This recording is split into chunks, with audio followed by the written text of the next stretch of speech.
अस्सलाम वालेकुम। Crispy spicy खट्टी मीठी सी दही पकौड़ियाँ आज साइका वैस आप लोगों के साथ शेयर कर रही है। बहुत मज़ेदार सी रेसिपी। एक दफ़ा मेरे स्टाइल से बना के देखें और आप लोग खुद ही मुझे कमेंट बॉक्स में बताएंगे कि आपको मेरी रेसिपी कैसी लगी। तो चलिए जी स्टार्ट करते हैं। सबसे पहले मैंने दही पकौड़ियाँ ले ली हैं। आप लोग अपनी फैमिली के हिसाब से इसकी क्वांटिटी कम ज़्यादा कर सकती हैं। उसको पानी में डिप करके रख दिया है तकरीबन आधा घंटा, जब तक हम दूसरा काम कर लेते हैं। पोटैटो पील ऑफ कर लेने हैं। आज मैं इस तरह से बना रही हूँ। पहले मैंने भी शेयर की है आपके साथ ये वाली रेसिपी, लेकिन वो और तरीका था। आज मैं दूसरे तरीके से कर रही हूँ, तो आप लोगों ने बताना है कि आपको ये रेसिपी कैसी लगी है। ठीक है, वीडियो को फुल देखना है, वीडियो को लाइक ज़रूर करना है। पोटैटो पील ऑफ करने के बाद इस तरह पीसीज में काट लिए और अब उनको स्टीमर में डालकर 5 मिनट के लिए स्टीम दे दूँगी। ठीक है, अब इसके फ्लेम ऑन करते हैं और इसको 5 मिनट के बाद देखें आप माशाल्लाह बहुत अच्छी तरह से ये इस हालत में आ गए, सॉफ्ट हो गए। और अब हम इसके नेक्स्ट स्टेप की तरफ चलते हैं। दही को बहुत अच्छी तरह से आपने फेंट लेना है, क्योंकि दही में जब पटकड़ियाँ सी होती हैं तो वो अच्छा नहीं लगता। उसमें डाल रही हूँ मैं फ्रेश धनिया और सब्ज़ मिर्च की चटनी। ये चटनी तो लाजवाब होती है, बहुत मज़ेदार लगती है, हर चीज़ का जायका बहुत बढ़ा देती है।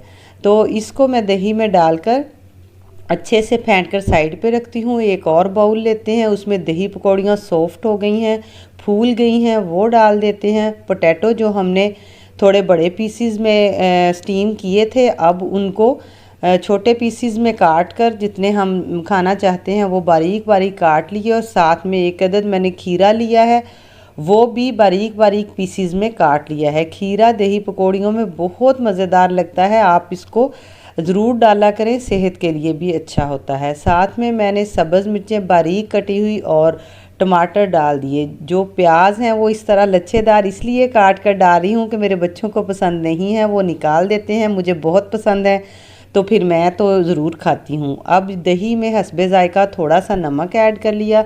सारी चीज़ों में तो नमक होता है, इसलिए बहुत थोड़ा सा मैंने डाला है। और थोड़ी सी इसमें चाट मसाला थोड़ा सा डाल देंगे, इससे ज़ायका दही पकौड़ियों का बहुत मज़ेदार लगता है। आप ये ज़रूर थोड़ा सा डाल लिया करें। तो ये दही में मिक्स करके इस बाउल के ऊपर हम लगा देंगे। इस तरह से आप ज़रूर बना के देखिएगा, आपके घर वाले सब बहुत तारीफ़ करेंगे आपकी। आपका दस्तरखान सज जाएगा जब आप मेरी रेसिपी की तरह से दही पकौड़ियाँ एक दफ़ा बनाकर ज़रूर अपने घर वालों को खिलाइए। ठीक है, तो अब हमने दही ऊपर डाल दिया, तो इसमें थोड़ा सा पापड़ी डालेंगे जितनी आप पसंद करती हैं। मेरे बच्चों को पापड़ी बहुत पसंद है, वो बहुत शौक़ से खाते हैं। मैं ज़्यादा डाल लेती हूँ, बाद में ऊपर से भी बच्चे अपनी अपनी प्लेट में भी डाल कर खाते हैं।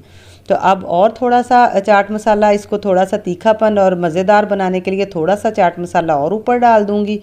और अब इमली की चटनी जो मैंने रमज़ान शरीफ से पहले आप लोगों के साथ शेयर की थी, इसकी रेसिपी भी आप देखिएगा, बहुत अच्छी है। वो हम इमली की चटनी ऊपर डाल देते हैं। ये बहुत मज़ेदार इस तरह से लगती है। तो हमारे दही पकौड़ियाँ मज़ेदार सी तैयार हो गई हैं माशाल्लाह। सुभान अल्लाह, अल्लाह की शान देखें, अल्लाह ताला ने हमें कितनी नेमतें रहमतें दी हैं और अल्लाह की बरकतें देखें माशाल्लाह कितनी अच्छी बनी हैं। तो आप लोगों ने मुझे कमेंट बॉक्स में ज़रूर बताना है आपको मेरी रेसिपी कैसी लगी है, और बाकी मेरी रेसिपीज़ कैसी लगती हैं कमेंट बॉक्स में ज़रूर बताइएगा। साइका वैस को दुआओं में याद रखिएगा। इंशाअल्लाह ताला फिर मिलेंगे नेक्स्ट किसी वीडियो के साथ।